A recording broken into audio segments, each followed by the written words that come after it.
It's going to be great. It's 7 months away. Probably the most competitive World Cup I've ever seen, that's for sure. It's no disrespect to Japan because they can beat the big boys as we saw in 2015. But it's probably the first neutral World Cup in terms of the home advantage. It's exciting. I was there before Christmas, had a look at a couple of the venues. The All Blacks are the defending champions and probably are still the team to beat. I always thought that the major challenge would come from the Northern Hemisphere, and I still think that after what happened in the autumn and what's happening in the Six Nations. England have really gone to another level. Ireland has real depth, and to win World Cups you need depth, and Ireland's got that without question, and so is England. So you throw that and those two in there, along with Wales, who are on this most unbelievable winning streak at the moment. And then you've got South Africa, New Zealand. You never write Australia off. It's going to be hugely competitive. It's an incredible. Well, they've stated that already. That's what they want to do, and they've got the depth to do that. They've got the coaching expertise to do that, and they're just putting a bit of pressure on themselves, saying it publicly. We want to win 3 in a row.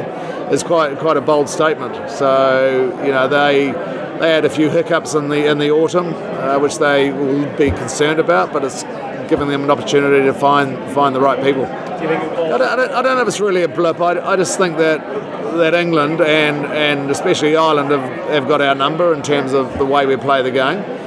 They play the game very similar to us, actually. It's no surprise that Ireland play a very simple game plan, exactly what the All Blacks do.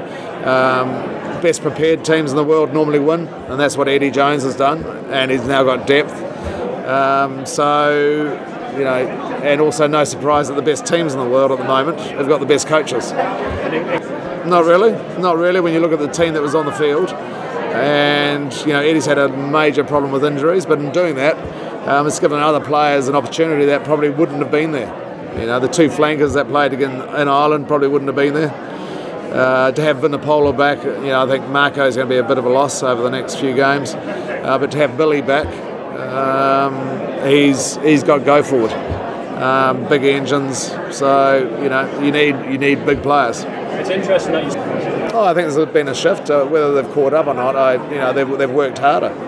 Ireland's definitely got it. Being centrally contracted makes a massive difference.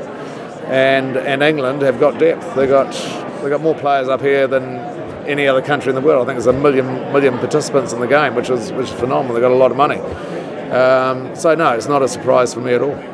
Well, the team to beat are the All Blacks, and I say that every World Cup, and it's no different. The team that beats the All Blacks have got to play the game of their lives, and the All Blacks know that. And if you're 1 or 2% off your game, you're going to lose, and we can't afford that. We've got a really difficult opening game against South Africa. Potentially, if we win that, we then play Ireland in a quarter-final game. So every game is going to be a game that we're going to have to play 100% to win.